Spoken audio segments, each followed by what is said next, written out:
Listen for words of faith from the book of Genesis. Then Joseph was no longer able to hold back his feelings in front of his attendants, and he cried out to them, "Leave me!" So no one was present when Joseph made himself known to his brothers. But he wept so loudly that all of his Egyptian attendants heard him, and the news of it reached the Pharaoh's palace. Joseph said to his brothers, "It is I, Joseph. Is my father really alive?" The brothers could not answer, so dumbfounded were they. Then Joseph said to his brothers, "Come closer to me." When they had come closer, he said to them, "I am your brother Joseph, whom you sold into Egypt. Please don't rebuke yourselves for having sold me here. God sent me here ahead of you so that I could save your lives. There has been a famine in the land for 2 years, and the next 5 years there will be no tilling and no harvest. But God sent me ahead of you to guarantee that you will have descendants on earth and to keep you alive as a great body of survivors. So it was not you who sent me here, but God. God has made me Pharaoh's chief counselor and head of his household and governor of all Egypt. Hurry back to our father and give him this message from Joseph. God has made me governor of all of Egypt. Come to me here at once. Do not delay. You will live here near me in the territory of Goshen, you, your children, your grandchildren, your flocks and herds, and all your possessions. I will provide for you here for the next 5 years of famine, so you and your children and all that you own will be spared from destitution. You can see for yourselves, and so can my brother Benjamin, that it is I who speak to you. Report to our father about how I am honoured here in Egypt and about everything you have seen. Go quickly, now, and bring my father to me." Joseph threw his arms around Benjamin and wept, and Benjamin embraced him and wept too. Then he kissed his other brothers, weeping over them as well, and then he and his brothers talked. For foundational stories of faith, we give thanks. Our reading this morning is from the Gospel of Matthew, chapter 15. Jesus left there and departed for the district of Tyre and Sidon. It happened that a Canaanite woman living in that area came and cried out to Jesus, "Heir to the house of David, have pity on me. My daughter is horribly demon-possessed." Jesus gave no word of response. The disciples came up and repeatedly said to him, "Please get rid of her. She keeps calling after us." Finally, Jesus turned to the woman and said, "My mission is only to the lost sheep of the house of Israel." She then prostrated herself before him with a plea, "Help me, Lord." He answered, "But it isn't right to take the children's food and throw it to the dogs." "True, Lord," she replied, "but even the dogs get to eat the scraps that fall from the table." Jesus then said in reply, "Woman, you have great faith. Your wish will come to pass." at that very moment, her daughter was healed. For the love of God in Christ Jesus, we give thanks. May I speak and may we all reflect in the name of God, our strength and our Redeemer. How do you feel about being called a dog? And or not quite human or subhuman, unnatural, intrinsically disordered, not biological, unclean, heathen, pagan, infidel, heretic, wild, rabid, crazy, illegal, alien, or one of the long, long list of ethnic, gendered, and other slurs some continue to endure today. So many people know this only too well. And if you have more than one type of those marginalized human identities, then you may experience this even more intensely. Today's gospel story puts such dogs firmly in the center of life and faith, in the figure of the one named as a Canaanite woman. Note well, this is someone who doesn't have a name, because denying people's true names and authentic identities is a game as old as time and is well and truly alive today. Every day there are people treated like dogs who at best can only aspire to the crumbs which fall from the tables of the privileged. So this story is our story as a human race, and the light that it does bring comes from speaking in and through crumbs. For Christians, today's gospel has always been challenging and deeply problematic. It is not simply that we are brought face to face with the searing powers of immense, ancient, and visceral exclusion. There's a parallel story in Mark's gospel which speaks of the woman as Syro-Phoenician.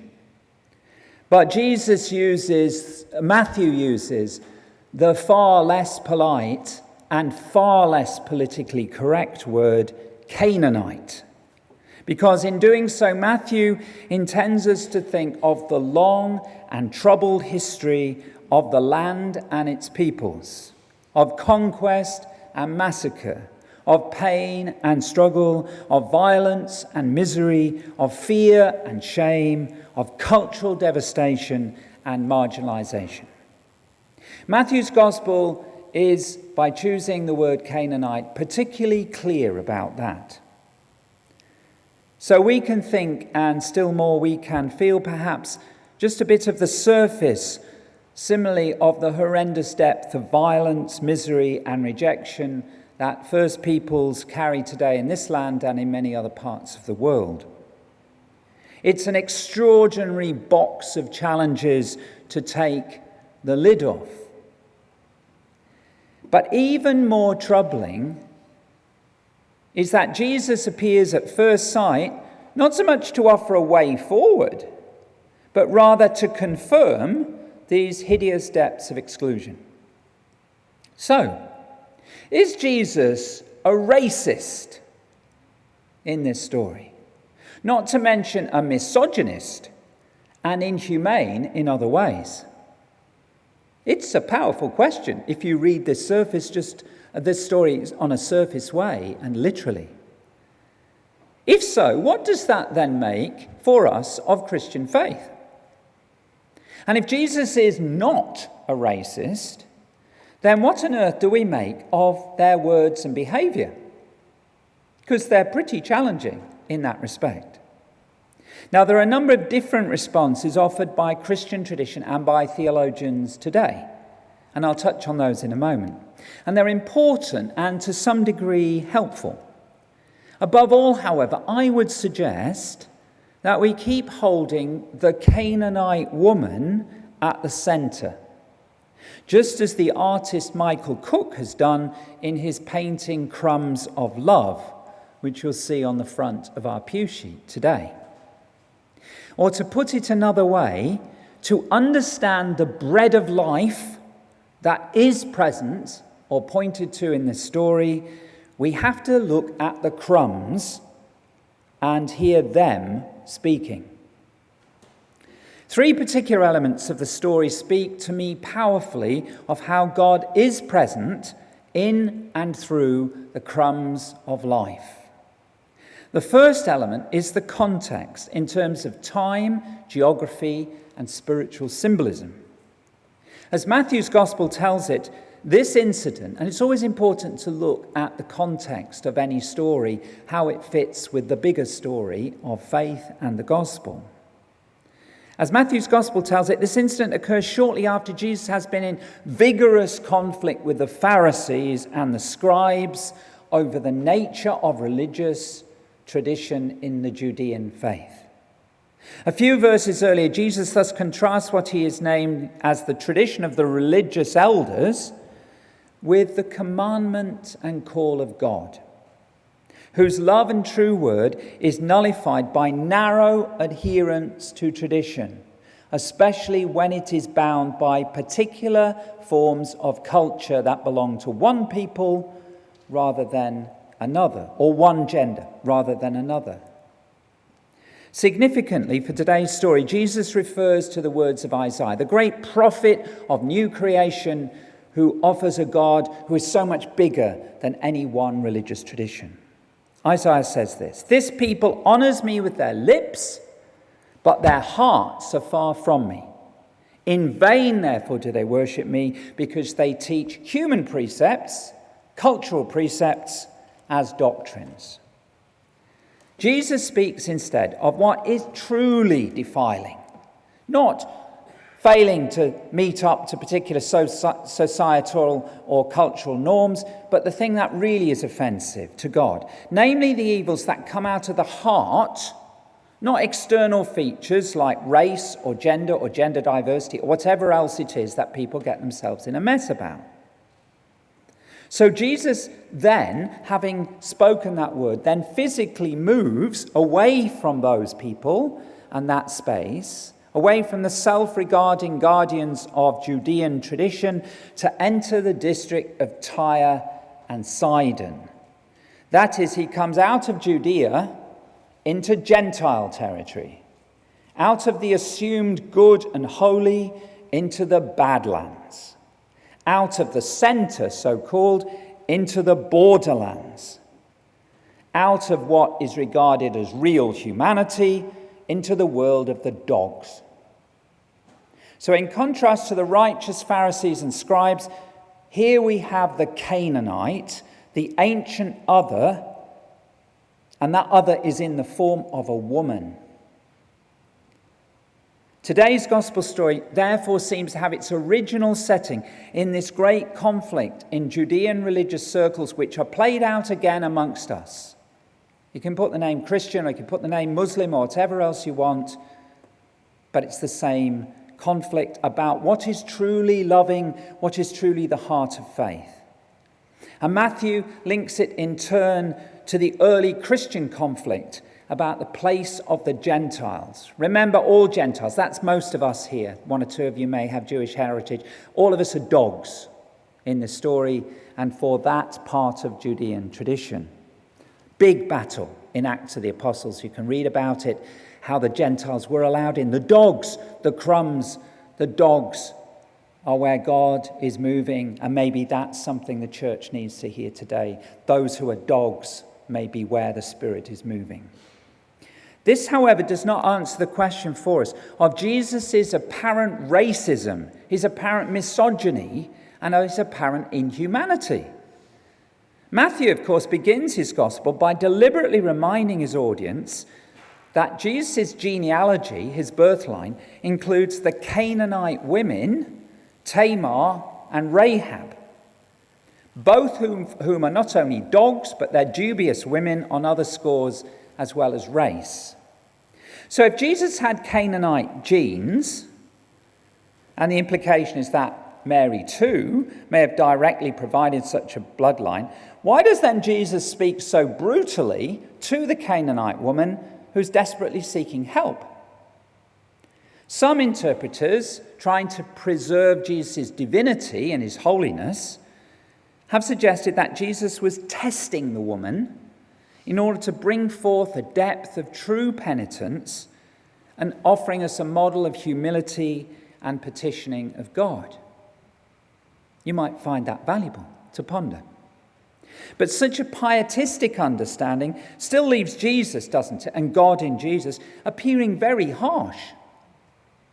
In contrast, more recent interpreters, keen to stress Jesus' humanity, have suggested the story indicates how Jesus was like us in bearing the prejudices of their own time and upbringing. The original sin that all of us are built up into, all the isms of the world, we bear, and Jesus was no different.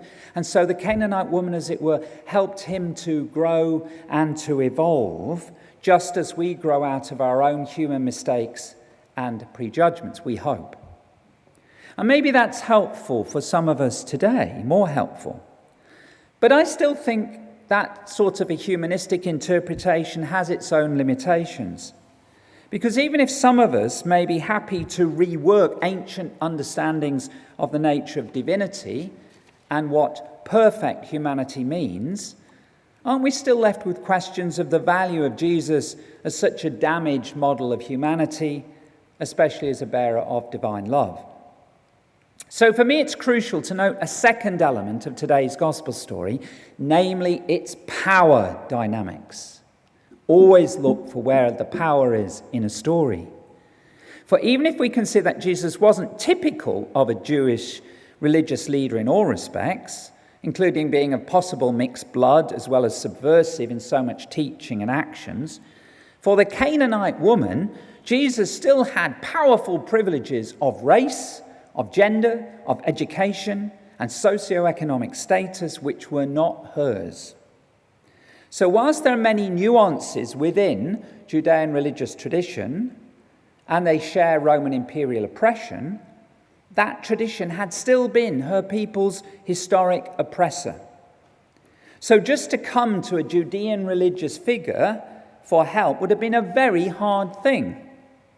So when Jesus first doesn't answer, and then he speaks of being sent only to the lost sheep of Israel, how would the woman have felt? To be forced to fall on your knees as a woman, and a woman of a different race who has been oppressed before Jesus, might be interpreted more piously in later times, but for me it smacks of the very depths of humiliation. If this is bringing a woman to faith, it is arguably utterly shocking. So perhaps we need to look at things in another way. Here's one way forward. In one of our recent A Voice in the Wilderness study sessions on the Statement of the Heart, the point was made that there is a profound difference between different types of helping, and also between power over and the power of self-determination. And conceivably, this kind of thing is at stake in our gospel story. If Jesus had simply helped the woman, it would have left the power dynamics intact between them and between the groups. Jesus might have seemed to be very generous, and liberals would have patted them on the back as being such a wonderful model of compassion that they'd even stoop to help a Canaanite woman. But she would have remained an outcast to polite society and religion, and for herself and for others, she would still have been seen only as an object of charity. Instead, at the cost of his own reputation, Jesus first names the racist ways of operating which have bound up the woman and her daughter and her people. And he then creates a way in which this woman not just fall on her knees, but stand up for herself, as it were, claim her own sovereignty and her own self-determination, because she is as equal as he is and anybody else.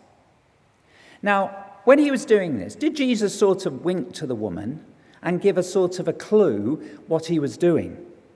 Some people would like to think so, but we will never know. What we do know is the power of the woman's ultimate response. Yes, she says, but let's not pretend, I acknowledge your religious stuff, but let's not pretend. Some of you, by race and history and by birth and gender, not only have almost all the bread, but you can feast on it. And yet, even the dogs eat the crumbs that fall from their master's table. Her voice and that of her oppressed people is heard in the story. The truth about power and their shared history is heard, and thereby we have a step towards genuine reconciliation and new life together, healing not just of the daughter, but of the whole context. Because a third key element in this story is the woman's own strength and agency. And this is where God is also present in our lives and in our world today. Now, of course, this strength comes from a mother's desperation for her child. But that's where God's power is as strong as that. That's what this is saying. God's love and power and strength and grace is as strong, even stronger than a mother's love for her child. That's what you need to know about God. In her poem of that name, Jan Richardson called this the woman's stubborn blessing, because when they recognized faith in her, was Jesus really praising her humiliation, her humility, and her penitence? Or was it actually this strength, the strength of God's love and compassion, the strength of God's stubbornness? As Jan Richardson comments, for those who are treated as dogs, and some of us have been and still are, maybe the real truth is that this story shows us that when it comes to saving, remember salvation, when it comes to saving what needs saving, being merely nice and pliant or falling on your knees won't win the day or the life. Sometimes we need, says Jan Richardson, to dig in our heels and do some hollering. Divine hollering. So as I said earlier, maybe we don't need to obsess so much about Jesus and worry about protecting Jesus in this story as to center on the Canaanite woman herself. Because out of her need, she finds the strength, what I would call the divine strength, to speak up against power with all the difficulties it would have taken. And in this is faith, is what Jesus is saying. It is not merely resignation, nor merely begging, but the stubborn blessing of self-determination, claiming her own sovereignty by knowing the power of truth and love and beauty that is in each and every one of us, which is the gift of God and where we find God too. This, for me, makes sense a little bit of the context and the power dynamics that are at play. Because as scholars of the ancient world have pointed out, we can't make real sense of this story without seeing it in terms of honour and shame. Honour and shame. If you go to some other cultures in the world, it's stronger still today, but we've forgotten about that. The Western world doesn't run so much, it's not so influential as it is in other cultures and especially in the ancient world. Because what we see in today's gospel story, if you read any ancient historians, is a reminder of other types in ancient literature where someone comes to a leader with a request, which the leader initially dismisses, but then later concedes. It's a type of literature. In exchange, the leader is shown to be just and fair, ultimately, but the subject becomes virtuous too. Honour is shared, shame is dissipated. Both receive public honour, and it's a win-win situation, not the zero-sum game of honour and shame that structured the ancient world and still structures our own world.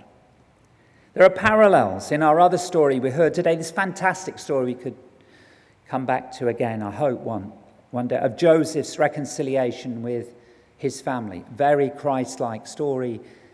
And again, honour and shame are found because that reconciliation only fully happens with restorative justice when the truth of violence and oppression is named, when the voice and agency of the original victim, Joseph, is expressed, and when the shame that affects everyone as an effect is acknowledged and honour is restored to all. To conclude, today's story throws up many questions for us, including what barriers do we see in our society? Where is honour and shame found in our own world? What kinds of people challenge us uncomfortably that we want to send away like the disciples? What does helping and what does self-determination mean for us? And vitally, who's speaking in crumbs to us? Because significantly, this passage follows closely on the feeding of the 5,000 in the previous chapter. And that feast is possible because of the offerings of a child, another figure of weakness in the ancient world who is bearer of new life. And that's the nature of the true life-giving gospel, in which those regarded as weak feed others, even with crumbs.